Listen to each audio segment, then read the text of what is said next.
إن الحمد لله نحمده ونستعينه ونستهديه ونعوذ بالله من شرور أنفسنا ومن سيئات أعمالنا.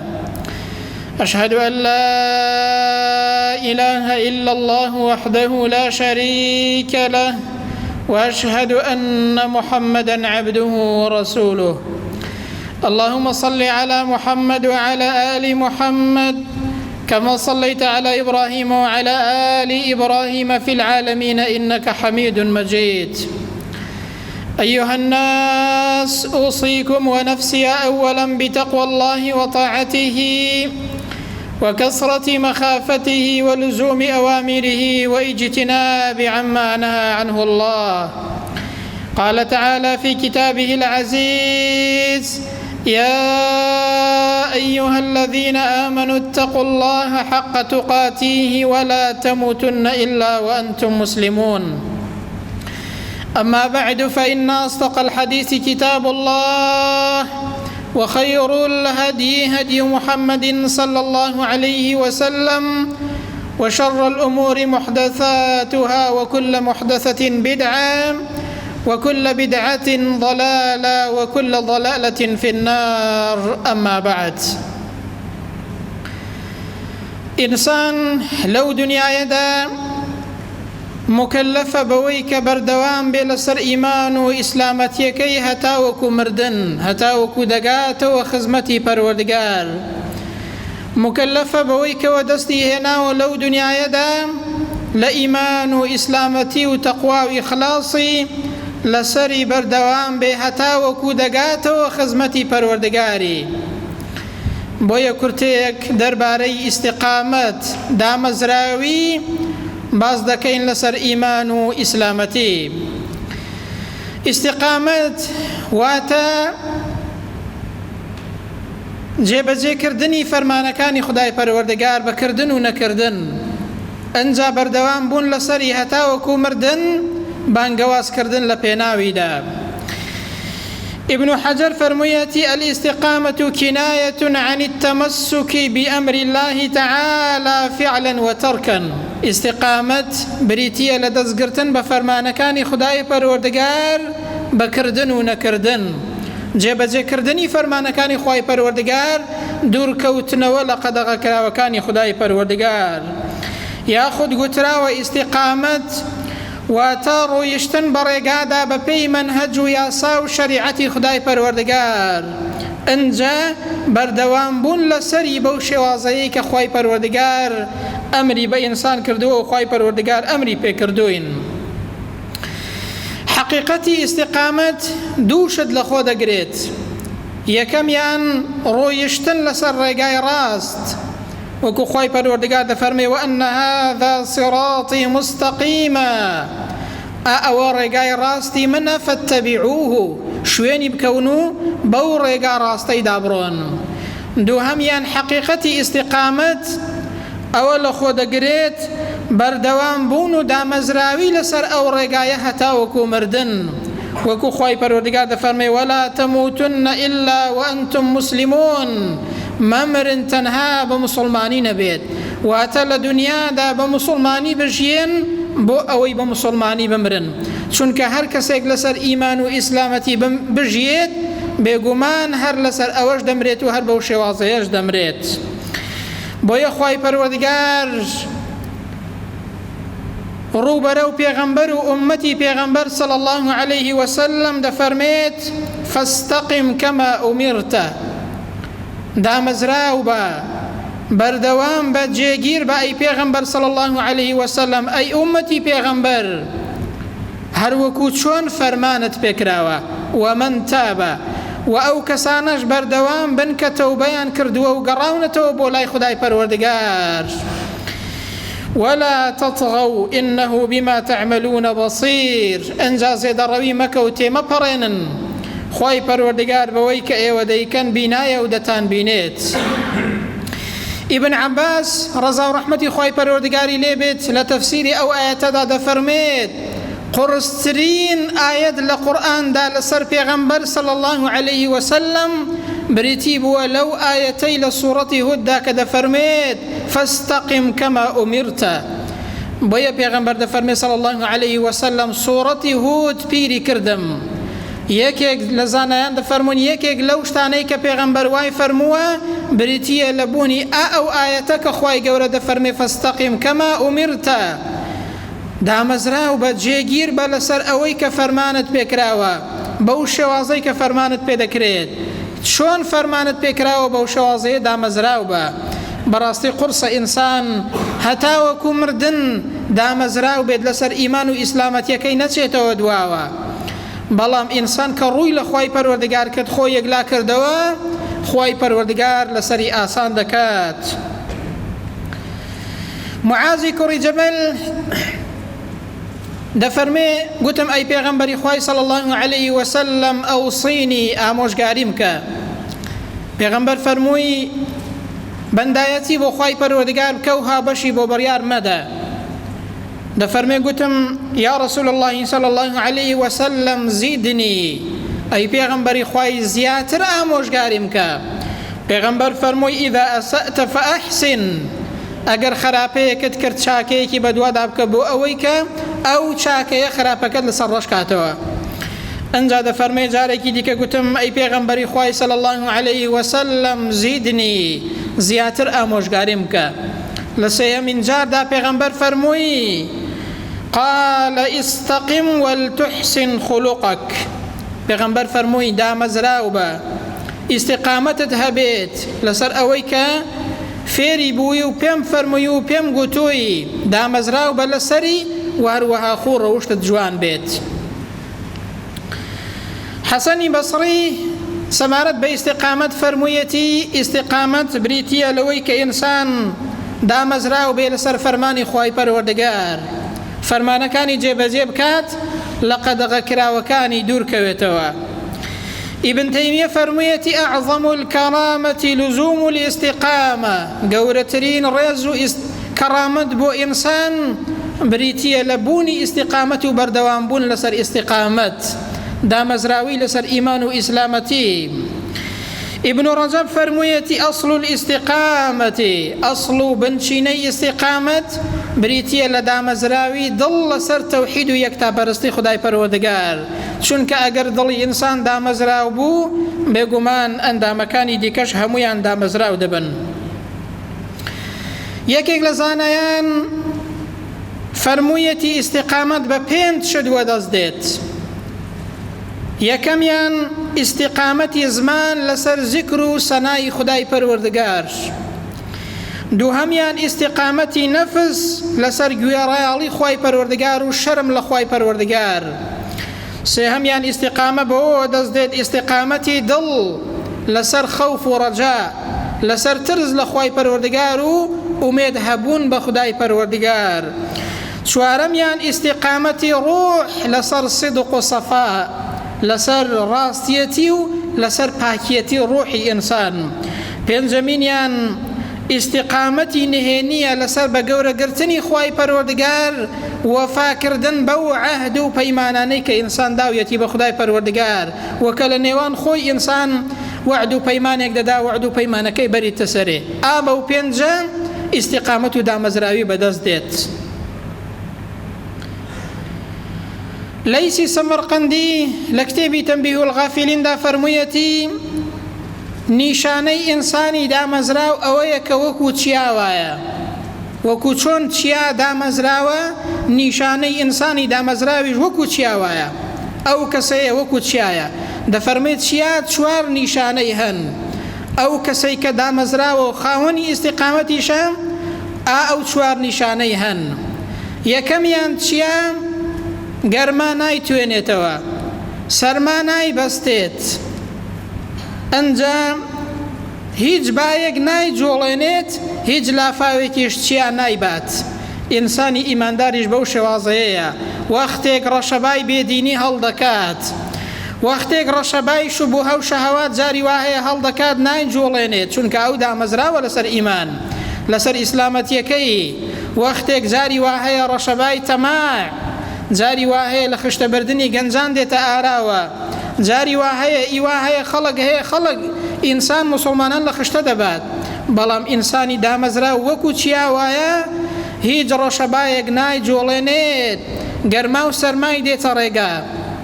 ئینسانی ئیماندار لە پێناوی دینەکەیدا تووشی ناڕەحەتی دەبێت، جاری وا هەیە تووشی مەحروم دەبێت لە زۆر ئیمتیازی دنیایی. بەڵام ئینسانی ئیماندار بەهۆی ئیمانەکەی وەکو چیا دامەزراوە و هیچ یەکێک لەوانە ئینسانی ئیماندار ناجوڵێنێت و لە خشتەی نابات.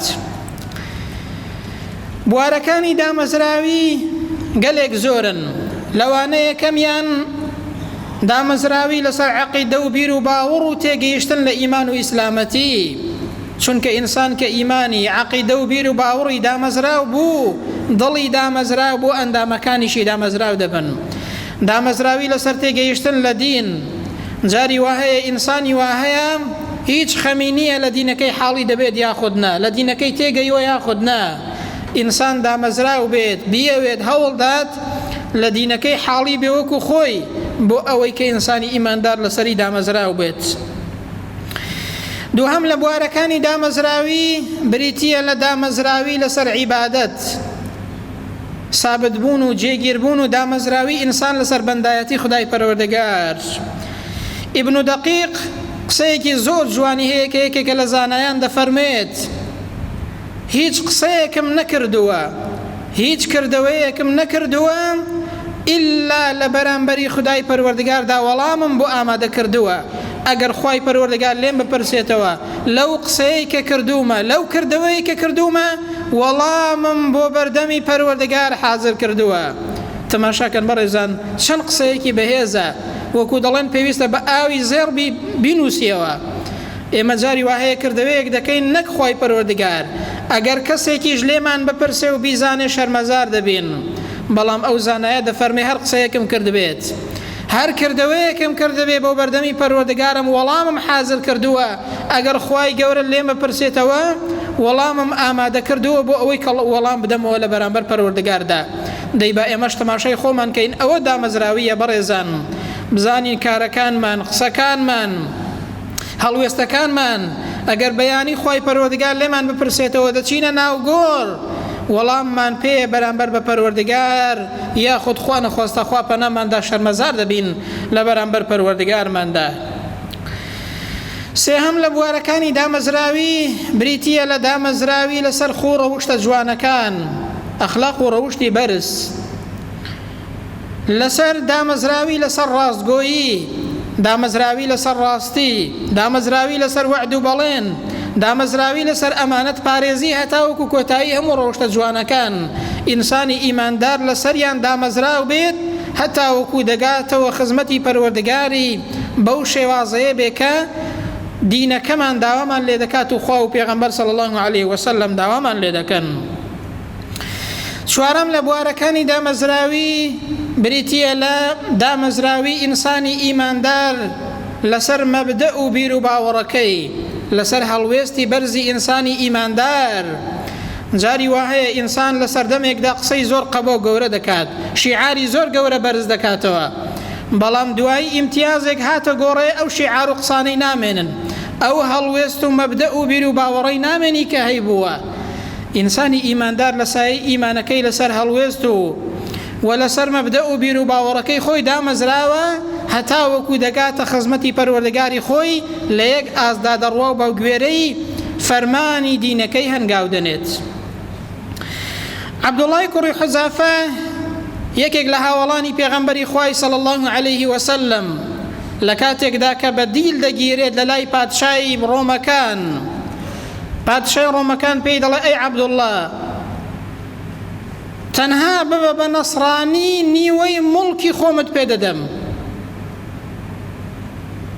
ئەو هاوڵەی پێغەمبەر صلی الله علیه وسلم کە ئینسانێکی دامەزراوە، کە ئینسانێکی خاوەن ئیستیقامەیە، کە ئینسانێکی پابند و دامەزراوە لەسەر مەبدە و بیر و باوەڕ و دینەکەی، دەڵێ نەک هەر نیوەی مڵک و ماڵی خۆت، ئەگەر تەنانەت هەموو مڵک و ماڵی خۆتم پێ بدەی، هەموو مڵکی عەرەبیشم پێ بدەی، بۆ یەک لە حزەش لە ئیمان و ئیسلامەتیەکەم پشیمان نابمەوە. لە سەجندا 3 ڕۆژ عەرەق و گۆشتی بەرازی بۆ دادەنێن بۆ ئەوەی بەناچاری تووشی خواردنی حەرامی کەن، خەریک بوو لە برسان بمرێ بەڵام عەرەق و گۆشتی بەرازی نەخوات. کاتێک کە زۆر ناڕەحەت و هیلاک بوو گوتیان قوربان خەریکە دەمرێت ئەو پیاوە. بانگی عەبدوڵڵای کرد، گوتی عەبدوڵڵا بۆچی نەتخوات؟ مەگەم حەڵاڵ نییە لە ناچاریدا جاری وهەیە ئینسان کە ناچار بوو گۆشتی بەرازیش بخوا و عەرەقیش بخواتەوە بۆ ئەوەی کە نەمرێت؟ گوتی دەزانم حەڵاڵە بەڵام بۆیە نەمخوارد بۆ ئەوەی گاڵتە بە دینەکەم نەکەی، نەڵێی موسڵمانێکم گرت لە ناچاریدا گۆشتی بەراز و عەرەقم دەخواردە بۆ ئەوەی گاڵتە بە موسڵمان و گاڵتە بە دینەکەم نەکەی، بۆیە نەمخواردنا دەزانم حەڵاڵە. ئەوە دامەزراویە لەسەر هەڵوێست و لەسەر مەبدە و بیر و باوەڕ و دین برام. ئەوەیە دامەزراوی، ئینسان دەوێت بەو شێوازەیە دامەزراو بێت. کەعبی کوڕی مالیک لە کاتێکدا کە پێغەمبەر صلی الله علیه وسلم لەگەڵ هاوڵان لێی تووڕە ببوون بەهۆی ئەوەی کە لە جیهاد دواکەوت، لەو ماوەیەدا کە 50 ڕۆژ لێی تووڕە بوون، یەکێک لە پادشای بێباوەڕان نامەیەک بۆ کەعبی کوڕی مالیک دەنووسێت. تێیدا دەنووسێت ئەی کەعب وەرە بۆ لای ئێمە، بیستومە کە هاوڵەکەت لێت تووڕە بووە، وەرە بۆ لای ئێمە بۆ ئەوەی بەلای خۆیدا ڕای کێشێت لە ئیمان و ئیسلامەتیەکەی بە یەکجاری پەشیمانی بکاتەوە. بەڵام ئەو هاوڵەی پێغەمبەری خوای صلی الله علیه وسلم کاتێک کە نامەکە دەخوێنێتەوە یەکسەر نامەکە دەخاتە ناو تەندورەوە و دەیسووتێنێت، دەڵێ بەڕاستی ئەوەش تاقیکردنەوەیەکی دیکەی خودای پەروەردگارە، وام لێ هات کە بێباوەڕیش تەماعم تێ بکەن.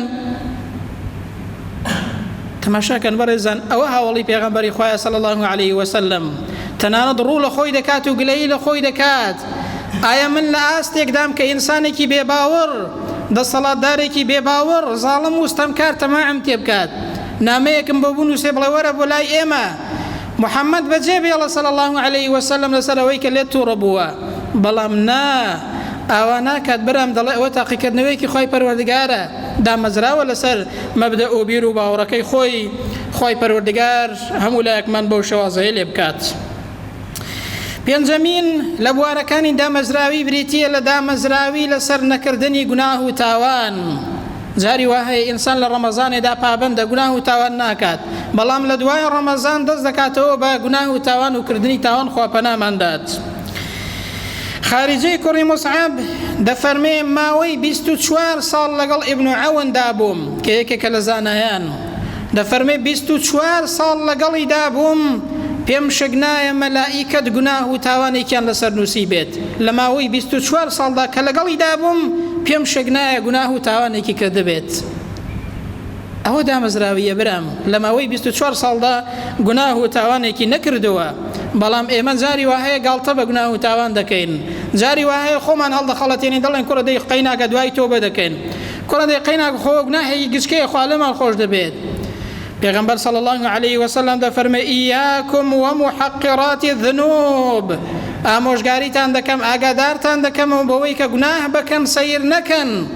بۆچی؟ چونکە فإنهن يجتمعن على الرجل حتى يهلكنا. پێغەمبەر دەفەرمێ جاری وهەیە گوناه و تاوان ئەوەندە لەسەر ئینسان کۆ دەبنەوە هەتا وەکو ئەو کەسەیە بە هیلاک دەبن، خوا پەناماندات. ئاگادار بە موسڵمان، کردنی هەر گوناه و تاوانێک نوکتەیەکی ڕەش لەسەر دڵ و دەرونی ئینسان دروست دەکات. وەکو پێغەمبەر دەفەرمێ صلی الله علیه وسلم إن المؤمن إذا أذنب كانت نكتة سوداء في قلبه. إنسان إيمان دار كاتي گناه و تاوانك دكات، نكتيكي رجل لسر دل و دروني پیدا دبيت. جا دەفەرمێ ئەگەر تەوبەی کرد، گەڕایەوە بۆ لای خوای پەروەردگار، داوای لێبوردنی لە خوا کرد، دڵ و دەرونی پاک دەبێتەوە. بەڵام ئەگەر بەردەوام بوو زیاتر گوناه و تاوانی کرد، زیاتر ئەو نوکتە ڕەشانە لەسەر دڵ و دەرونی دروست دەبن، هەتا وەکو وای لێبێت دێت دەبێتە ژەنگ و ژاری تاوان و گوناه، تاوەکو بەرەو ئینسان بەرەو ئەوە دەچێت دڵی ڕەش دەبێت. بۆیە خوای گەورە دەفەرمێت کەلا بەل ڕان عەلا قولوبهم ما كانوا يكسبون. جا پێغەمبەر فەرمووی ئەوەیە بەڕاستی کە خوای گەورە دەفەرمێ نەخەیر ئەوانە بەڕاستی ژەنگ و ژاری تاوان و گوناه دڵ و دەرونی ئەوانەی داپۆشیوە. حەسەنی بەسڕی لە تەفسیری ئەو ئایەتەدا دەفەرمێت ئەو ژەنگ و ژارە، ئەو ڕانەی کە خوای پەروەردگار باسی کردووە بریتیە لە چی؟ بریتیە هو الذنب على الذنب، بریتیە لە گوناه لەسەر گوناه و تاوان، ئەو کەسە هەر گوناه لەسەر گوناه دەکات لێدێت دەبێتە ژەنگ و ژاری تاوان، خوا پەناماندات. دەفەرمێ حتى يعمى القلب فيموت هەتا وەکو وای لێ دێت ئەو کەسەیە دڵی دەمرێت و هەروەها دڵی کوێر دەبێتەوە بەهۆی تاوان و گوناه.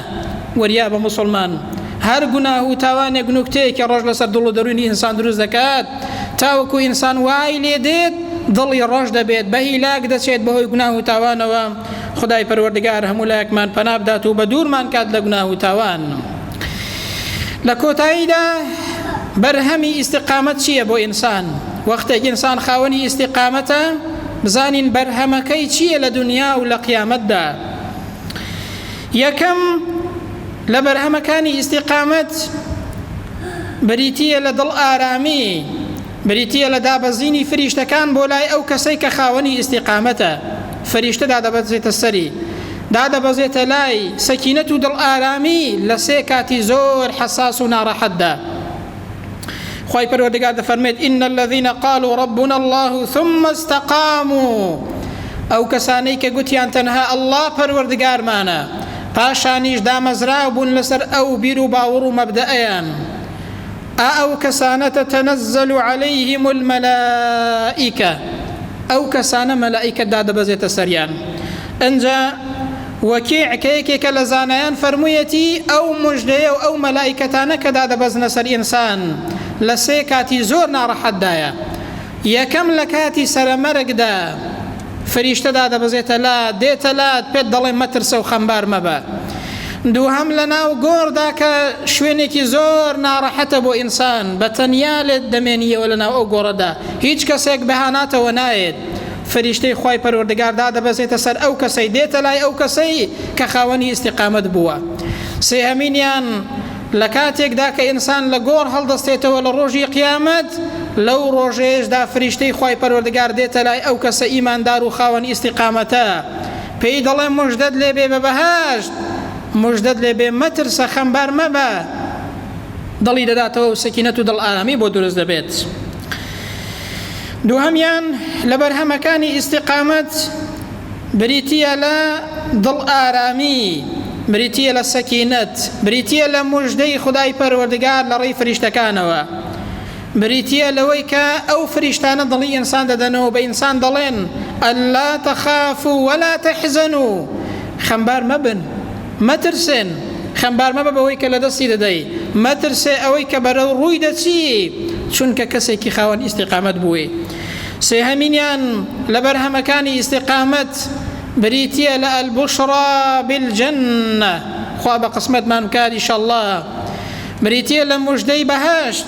فریشتەکان کاتێک کە دادەبەزنە لای، کاتێک کە دێنە لای پێی دەڵێن وأبشروا بالجنة التي كنتم توعدون، موژدەت لێبێ بەو بەهەشتەی خدای پەروەردگار کە بەڵێنی پێداوی لە دنیادا. ئەی ئیماندار، ئەی کەسی خاوەن ئیستیقامەت، موژدەت لێبێ بە بەهەشتی خدای پەروەردگار. خوای گەورە بیکاتە قسمەتمان. چوارەمین و کۆتاهەمین لە بەرهەمەکانی ئیستیقامەت بریتیە لە ڕزق و ڕۆزی فراوان بوون بەهۆی ئیستیقامەت و دامەزراویەوە، واتە ئینسان فراوانی دنیاشی دەست دەکەوێت بەهۆی پابەندی بە دینەکەیەوە.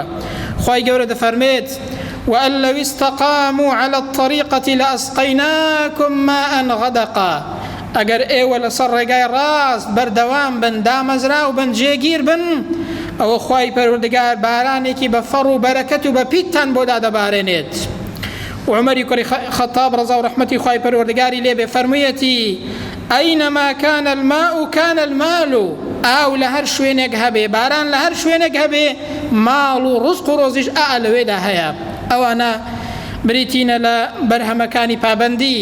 بۆیە دەرەنجامی کۆتایی ئەو بابەتەش ئەوەمان پێ دەڵێت پێویستە ئینسانی ئیماندار لەو ئیمان و ئیسلامەتیەی کە لەسەریەتی لەسەرمانە هەتاوەکو مردن لی کەم نەکەینەوە و بەرەو دواوە نەڕۆینەوە، بەڵکو لی زیادکەین و لەسەری دامەزراو بین، خاوەن ئیستیقامەت بین بۆ ئەوەی کە لە دنیادا بەختەوەر بین، ڕزق و ڕۆزیمان فراوان بێت، بۆ ئەوەی کە فریشتە دامان بەزێتە سەر و لە کاتی مردن و ناڕەحەتی و ناگۆڕدا فریشتە بێتە لامان و سەکینەت و دڵ ئارامیمان بۆ بێنێت، بۆ ئەوەی کە لەو کەسانە بین کە فریشتەکان موژدەی بەهەشتمان پێ بدەن.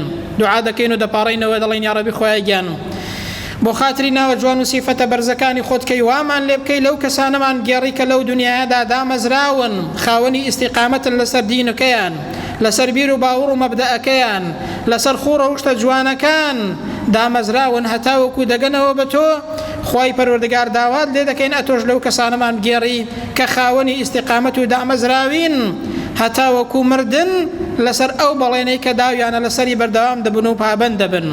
یا ربی خوای گیان عاقبەتمان خێرکەی یا ربی خوای گیان بە ئیمانەوە بمان ژێنی یا ربی خوای بە ئیمانەوەش بمان برێنی بە ئیمان و ئیسلامەتی و ئیستیقامەتەوە بگەینەوە خزمەتی تۆ لەو کەسانە بین کە موژدەی بەهەشتمان پێدەدرێت. یا ربی خوای گیان ئەتۆش لێمان خۆش بی عاقبەت خێری دنیا و قیامەتمان کەی.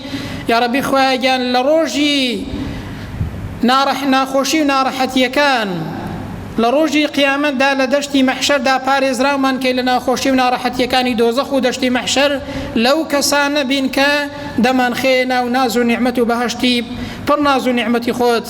آمين آمين. أقول قولي هذا وأستغفر الله لي ولكم وبعد أعوذ بالله من الشيطان الرجيم. ربنا آتنا في الدنيا حسنة وفي الآخرة حسنة وقنا عذاب النار. اللهم آمين.